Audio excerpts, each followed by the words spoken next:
were on the couch, half naked.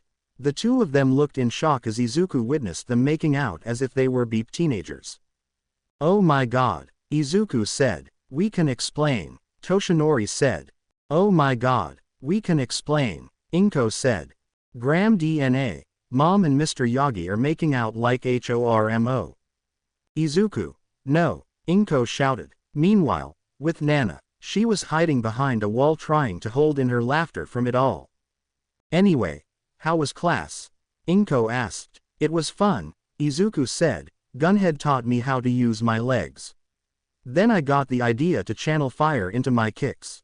I don't know what to call it yet, but it may be my new fighting style." "That sounds wonderful, honey," Inko said. "So back to the topic at hand," Izuku said. "Why were you giving Mr. Yagi cooties?" Nana lost it and fell to the floor laughing her ass off.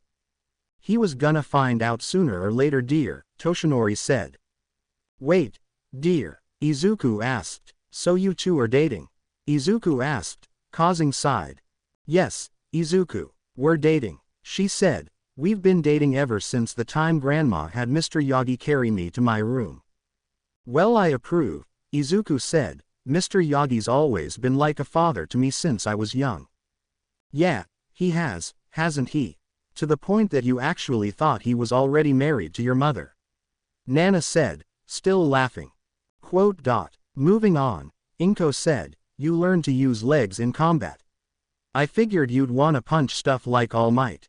"Well, I can't rely on my fists all the time," Izuku said, as he did a practice kick. "I already use those for ranged attacks. Plus the legs are stronger when it comes to a combat sense." "Well, that is true," Toshinori said. "All Might once had to use a few kicks to get the sludge creature off of him. He had an idea. Young Izuku, Inko and I need to talk for a minute." He took Inko by the hand and brought her upstairs to her room. He put on a ridiculous-looking costume and turned towards Inko with some rope in his hand. "Toshi, what are you doing?" Inko asked. "I am not Toshi, I am the Snake King," Toshinori said, disguising his voice and grabbing hold of her, "and you are now my hostage." Mwahahahahaha. Inko couldn't help but giggle at this. "I see what's going on here," Inko said with a smirk. "I'll play along." "Oh, I'm sure you will," Toshinori said. He then grabbed Inko by the shoulders and sat her on the chair. After a few seconds, Izuku heard a playful scream coming from upstairs. He rushed up to find Inko getting tied up by Toshinori, who was still wearing the weird costume. Izuku rushed back to his room and grabbed his All Might onesie. Back in Inko's room, Inko was tied to a chair. Toshinori put a few socks around the chair, pretending they were snakes. "No can save you now, my pretty," Toshinori said in his villain voice. "Oh, help me," Inko exclaimed. The doors suddenly were pulled open.